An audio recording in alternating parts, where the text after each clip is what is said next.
Schneider Electric is proud to sponsor this podcast series. With a purpose to empower all to make the most of our energy and resources, our mission is to be your digital partner for sustainability and efficiency. At Schneider, we call this Life is On. Know more at se.com/au. My name is Jo Taranto and I'm joined today by Kristy Ratcliffe, the Education Lead at Hunter Water. And today we're talking about educating students through gamification. Kristy, thanks for joining me. Thanks for having me, Jo. Kristy, your role normally involves engaging people face-to-face about topics like water conservation and understanding how water cycles work. What did COVID do to your programs? Yeah, so COVID turned our programs on their head, pretty much.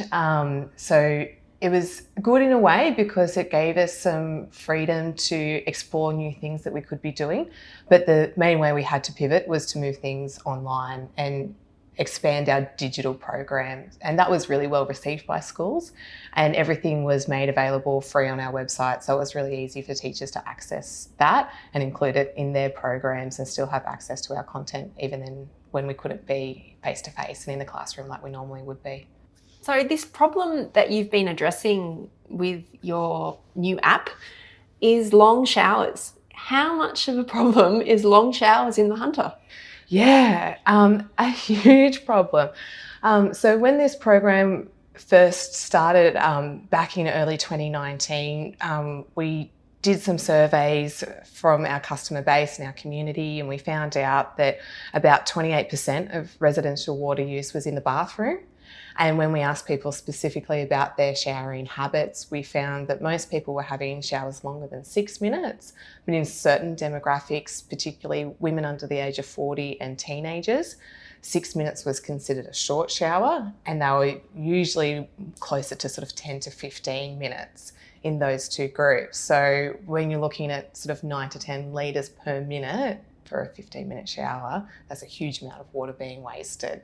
And then as we moved into drought and we were really pushing the message of 4-minute showers, like there's a big gap between 4 and 10 minutes. So that was a problem that we had to tackle, but it was also a really good way for us to empower people to make a difference and something that they could really easily change. So tell us then about Waterworld. Yeah, so the idea was to reinvent the shower timer. And there was lots of discussions with the innovation team who started off this project about, well, everyone has a timer on their phone. So what are we doing? We've got the same timers, we've got our phones.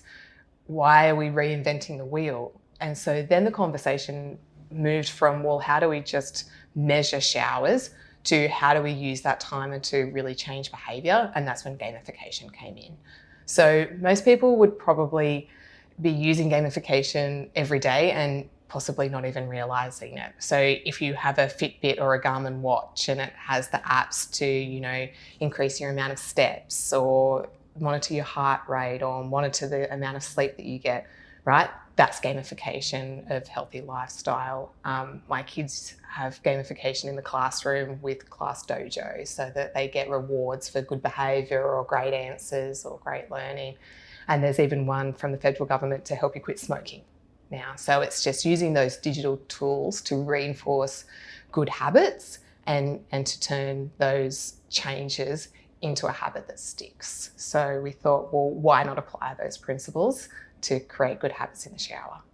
And so Waterworld is effectively an app or a platform that gamifies shower times. Can you tell us how it does that? Yeah, so it's a web-based app, and that was really important when we were designing it to have equity of access. So you access it through a web address, but then you save it to the home screen of your phone. And what it is it's a 28-day challenge to have hopefully a 4-minute shower, but as short a shower as you can. So when you log into the app, you set a 3-day benchmark so you can actually find out how long you're actually spending in the shower. That surprises a lot of people when they actually time it. And that's done manually. So you press start when you hop in the shower and then you press stop when you hop out. And what it does is those 3 days, it tells you how long you're spending in there, how much water you're using for those amount of minutes based on 10 litres per minute. And then for the next 25 days, you do the same thing, but you set yourself a challenge time. So that can be done manually between 1 and 7 minutes, even though 7 minutes is much more than what we would like people to be having. If you're coming from 15, it's still halving your shower time. And the idea is to have as short a shower as you can over those next 25 days and hopefully instill a new habit to get close to that 4-minute mark. You're listening to the Australian Water Association podcast series, and I'm speaking with Kristy Ratcliffe from Hunter Water.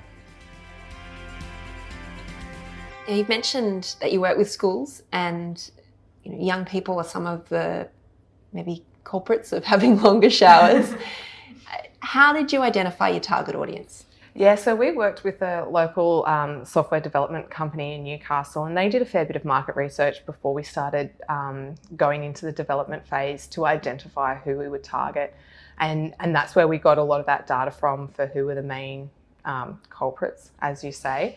And even though sort of women between 25 and 40 were identified as high users, the emotional drivers for them having a long shower is typically because that's the only time they get alone in the day if you have young children. And it was a struggle for us to find a way to change that emotional driver without replacing it with something else. And that was something that we wouldn't be able to do. Teenagers, on the other hand, they did have that emotional driver for a long shower, but most of it was just a habit that had sort of started and grown. And we saw that age group as a really good opportunity to start making good habits now, so that would stick long term, and also give students of that age the power to make that choice over their habits and the change that they can make. A couple of other factors that influenced us progressing for year 7 and 8 students is because they have a compulsory geography subject where they learn about water in the world. So there was an opportunity to link it to the curriculum and have it as a really valuable learning tool. And we also had a pretty good relationship with the 50 high schools in our region to have access to those students that we wouldn't have been able to get with the 25 to 40-year-old female demographic. So you've mentioned those schools. How will WaterWorld be used? So it will be used as a learning tool when students are doing that unit of work. For students that are doing the challenge, they'll also participate in an incursion and an excursion to our sites if that's what fits in with the teacher's outcomes, and the teacher can also use it as an assessment tool. So part of the app, there's a pre and post quiz to measure water literacy, and the teacher can use that as part of their assessment marks. What does the process of developing an app like this involve? Yeah, so most of the time it just takes one person to have a good idea. And in this case, it was our innovation team that came up with it to begin with. And at that point in time, there was just this really creative, passionate team in our organisation that were thinking about what are the new ways that we can do business, or how can we just capitalise on new technology to do things better. And so they started the process of, okay, well, let's look at gamification. Let's look at some different ways that we can engage with the community, and got that ball rolling with those sort of big ideas, and then brought in myself and the marketing team to move it forward into that community delivery phase. And we worked together through the whole process. And Steve McAlee, who is the leader from that team, he was instrumental because he was the one that was driving the inception, and then was reaching out to us from sort of that community engagement marketing perspective about, well, who's the customer or who's the user. And I don't think it would have been as successful if it didn't have those different viewpoints from across the business. And I think that's something that Hunter Water is really good at doing, is looking outside our business area and looking across the business to see how improvements can be made, or how we can tackle new challenges, especially, moving forward as we look towards being more resilient and, you know, working towards a circular economy and all these new things that are coming about, I think that's something that our business does really well, is like looking outside your team or looking outside your division to collaborate with other parts of the business to try new things and be courageous in those solutions that you're trying to find. You've built an app.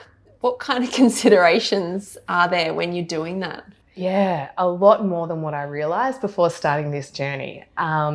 We were in really good hands with Mezzanine, the company that we engaged to build this, and I learned a lot from them. But I think the main things that we really had to consider was the user experience. Who's going to be using this? What do they need? And what will engage them? And we had a lot of conversations around that. So there were some things that we included, like bright colours, having that challenge element. So if you are successful in having the shower in the goal time that you've nominated, it gives you another level of the water world, and that's bright and colourful, and you get things. It starts off with a well, but then it moves into a skate park and a bit of a farm and a water park and things that grow and build as you go on. So there's that incentive. Building in the challenge aspect. So we, as part of the research, is like, well, what incentive will there be? Is it that there needs to be a prize, or that there needs to be some external driver? And what we found was that the challenge between classmates would be enough. So there's the leaderboard. And then as well, we really had to consider how the teacher would use it. So after that initial pilot round that we did, we identified that there needs to be some sort of dashboard or back-end platform that we can use at Hunter Water, but also teachers can have access to, so they can be autonomous in setting up the challenges, giving out passwords, setting the challenge day and time, because often teachers are working after hours. So it's like there's the technical aspect of the app build itself, but I think the biggest consideration when you're creating it for someone is, who is that user, how will they use it, and how will it benefit them? You're listening to the Australian Water Association podcast series, and I'm speaking with Kristy Ratcliffe from Hunter Water. So what's been the impact of the app? So it's still early days. So far, only 4 schools have used it, and that's been one of the hurdles that we've had to overcome off the back of COVID, is that re-engagement with high schools. But so far, the schools that have participated, there's been about a 30% reduction in the amount of water used in a shower, which is great. We have a completion rate of about 50%, which is a bit lower than we would like. We'd like to get it closer to sort of 75 or 80% of students completing the challenge. But I think in the times that we're in and the context of schools and engagement levels, we're pretty happy with that so far. But the feedback that we've gotten back from teachers is that it is a really valuable learning tool that has a lot of potential. So we'll continue to work with them to roll it out and continue to improve it based on feedback that we get. Your role's now expanding to a broader community water literacy program. Do you see that these programs will combine digital and traditional mediums? Yeah, absolutely. And I think that's been one of the good things to come out of COVID, if there is a few, is that we're more adaptive and we've become more comfortable with receiving information in different ways. So I think it's opened up a really good opportunity, and especially with testing the waters with school students about how we can really utilise digital to educate and engage. And I think the challenge aspect has come out of it as a bit of a win for us. So we sort of think about, well, how can we challenge the community, or how can we make it fun for them to start thinking about those water literacy aspects or behaviour changes that we want our community to come on board with. And what advice would you be giving others, Kristy, if they're embarking on, gamifying education programs or building an app? What would you say? Add in more budget than what you think you will need, because you will always get 2/3 of the way down the path and then realise that you need to add something more in. So always have a buffer. Engage a consultant that is confident and has really good engagement. So I think that one of the reasons why building this was successful is because we had a great working relationship with the consultant that we engaged, and that consultant understood our brand and they understood the purpose, and they spent a lot of time considering that user experience, not just the technical aspects of building the app. So I think that's really important to have that. But also don't be afraid to go out there and try it. Like, it's a brave new world that we're moving into. So I think don't be limited by the, oh, what if it doesn't work? But more ask, well, what if it does? It's good advice, Kristy. I've been speaking with Kristy Ratcliffe, the education lead at Hunter Water. Thanks, Kristy, for your time. Thanks so much for having me.